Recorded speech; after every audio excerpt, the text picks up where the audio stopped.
The Sooners finally land a big commitment on the offensive line in Deacon Schmitt. Let's dive into it.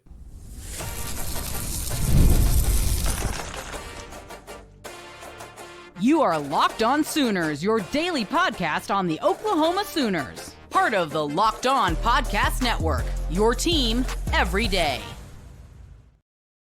Welcome to Locked On Sooners, and thank you for making Locked On Sooners your first listen every single day. Shout out to all the everydayers out there for tuning in and subscribing to the show. You can find it wherever podcasts are downloaded and listened to, as well as here on YouTube. Today's video is brought to you by our partners at Game Time. Download the Game Time app, create an account, and use the code Locked On College for $20 off your first purchase. I'm Jay Smith from Unfair Sports, where we talk OU football, SEC, and college football in general. We got to talk about Oklahoma winning on the recruiting trail.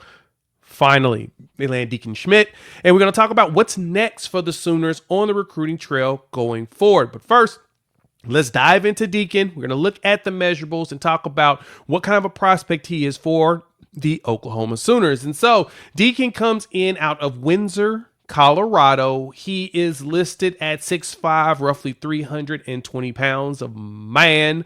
He's a consensus and composite 4-star. Just about everybody except for 247 and On3 has him as a 4-star. They have him as a 3, but his consensus composite on both sites lists him as a 4-star, top 400 player in the country, roughly about 360 on both On3 and 247's.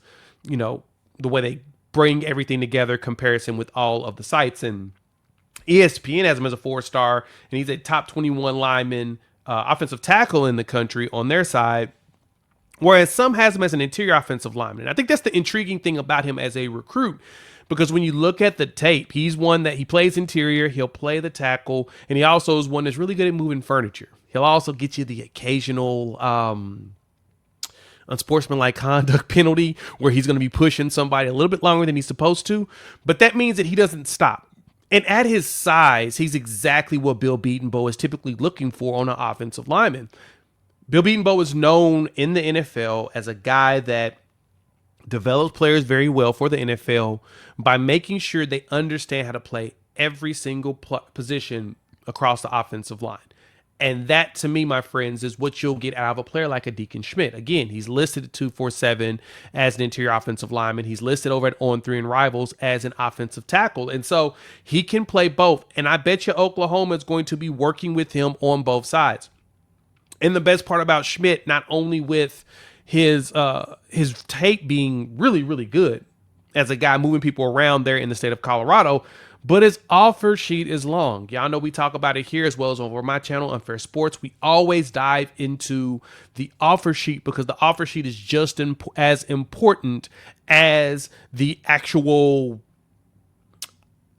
where they end up landing at and where their ratings are. Because the offer sheet tells you that teams see one or two things. They think that they're early eval, and they think that, in some time they're going to get really good and there's somebody that you should keep your eyes on, or that a lot of teams think, yeah, this kid's underrated and I think he's going to propel high. He was probably listed as a top 10 offensive lineman on a lot of these teams' list. Promise you that. That's why you see a lot of schools going after him heavily. So, for example, you have the Nebraskas of the world, known for having offensive linemen. Alabama, Tennessee, USC, Georgia, Ohio State, Florida. Cal's on here as well. Wisconsin, Stanford, who's known for having offensive linemen. We get a lot of transfers from Stanford that end up standing out for us. Northwestern, Utah, right? So you've got a long list of big programs that are known for having offensive linemen and sending them to the league. And Bill Bedenbaugh, of course, is considered one of the best out there. So Oklahoma pulls in Schmitt. He adds to the class that you currently have with Noah Best. And Oklahoma is not done on the offensive line trail. I anticipate the Sooners to actually go out and get probably 2 more. So since Noah and Deacon Schmitt are technically considered interior guys for the most part, like I said, multiple services have them listed as multiple things. I do expect the Sooners to go out and chase some more, probably an offensive tackle. Because, one thing that the Sooners did do last cycle was they went out and got themselves some really, really good tackles in Ryan Fauché and Michael Fasusi. And so you know what that means, right? They're expected to hit the field actually this season at some point, and they're probably going to be starting for the next 2 years. So when you're recruiting, the question is going to be for a lot of these players is, when will I have an opportunity to get on the field? Some understand if they're a development project and they're one that the Sooners are going to have to develop into something better. Some are like, hey, I think I should be able to play very, very early. And so to me, I think the Oklahoma Sooners are going to be working on, and Bill Bedenbaugh, working on building out some additional project tackles and project interiors to go along with the young line that we currently have. Remember, last year's line that played most of the time were redshirt freshmen, true sophomores, or true freshmen. A year to a year and a half of experience. And so because of that, you're not getting a lot of dudes that you got a lot of dudes that you don't have a lot of dudes that will be leaving very soon, is kind of my point.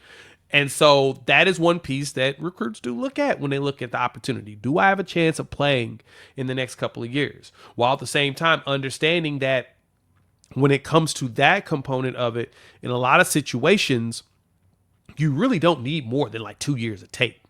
Sometimes 1 year of tape is just enough for a lot of these kids to get drafted. And so because of that, I kind of expect Oklahoma to spend a fair amount of time recruiting heavily on getting some project pieces to develop and stuff with the offensive line. Because you still got Isaiah Trident, right? You got Darius Afalava, who, coming off an injury. You've got a lot of good interior guys that you expect to play. Owen Hollenbeck, Sean Hutton. You've got a good list of young interior and tackles that you plan to see a lot of play over the next couple of years.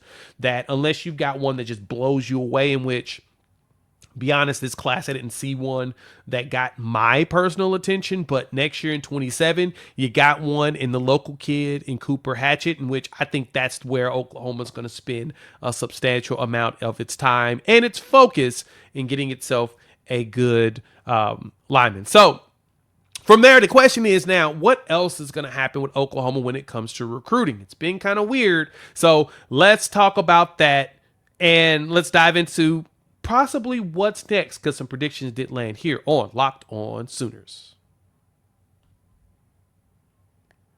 And today's episode was brought to you by our partners at Game Time. Have you ever decided last minute to head to a ball game with friends or family? I know I did. I went to the NBA Finals while I was in Indianapolis for work, so I got lucky to be able to hit a game, and I leveraged Game Time when I went. And so maybe it's game day and you suddenly realize you want to be in the stands. That's exactly where Game Time comes in.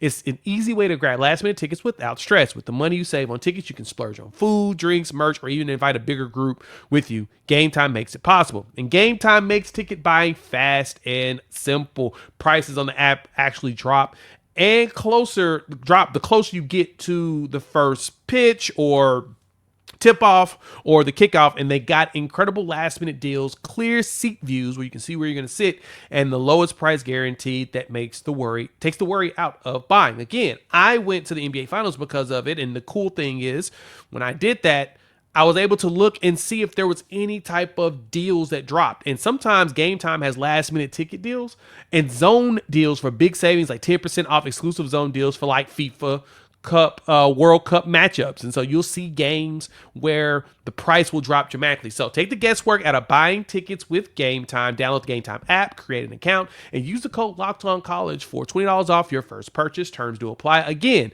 create an account and redeem the code LOCKEDONCOLLEGE for $20 off. Download the Game Time app today. Last minute tickets, lowest prices guaranteed.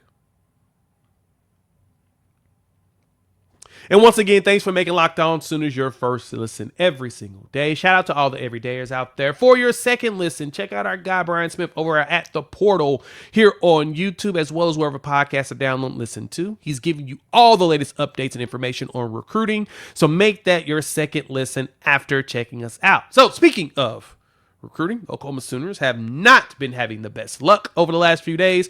Yesterday, tight end, quote-unquote, legacy brother of Tony Jefferson, Josiah Jefferson, decided that Utah was going to be the home for him instead of Oklahoma. So the Sooners missed out on that. And we've been seeing some whiffs in a lot of spots where we thought Oklahoma had some opportunities.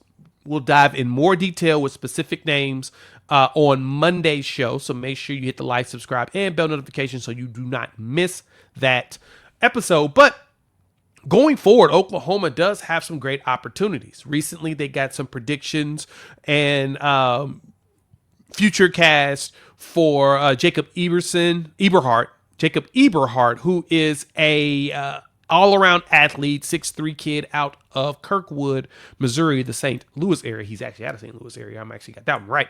But he's one that I think the Sooners are huge on, and they're hoping could turn out to be a big pickup on the defensive side to go along with the Jandro brothers, Nico and Bo, who one plays safety, one plays linebacker. But for Eberhart, he's one to me that can play a little bit of cheetah, and he's one that's probably going to be moved around the field at 6'3", 210 plus pounds. He's legitimately a talent that I know Oklahoma is really excited about, because he's going to be one that, like I said, he can be moved around into different places. But you've got a few others that you got to keep your eyes on. Oklahoma had a bunch of visitors around Champion Barbecue Weekend on the 20th. We've been seeing predictions go in from some of the big boys like Steve Wiltfong and all, for like Jay Kreul, the edge out of IMG Academy. So he's a top 100 player. He's potentially moving into 5-star status as an edge. Hope Oklahoma can keep playing there.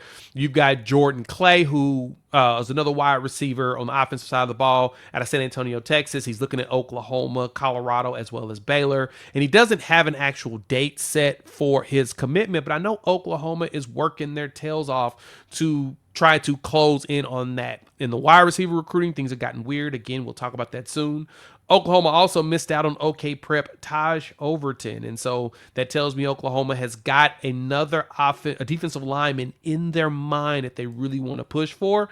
But I was hoping that we would get a little bit more OK Prep stuff. Really, the last OK Prep that I know the Sooners have on their agenda right now is going to be Braden Presley out of Bixby, the big Tulsa corner that I told you all about. He's one of the Presley brothers who all played at Oklahoma State at least once in their career. One of his brothers is now at TU, transferred. The other one did graduate from Oklahoma State, and he is a signed undrafted free agent with the Los Angeles Rams. So Oklahoma's still pushing for some OK Prep.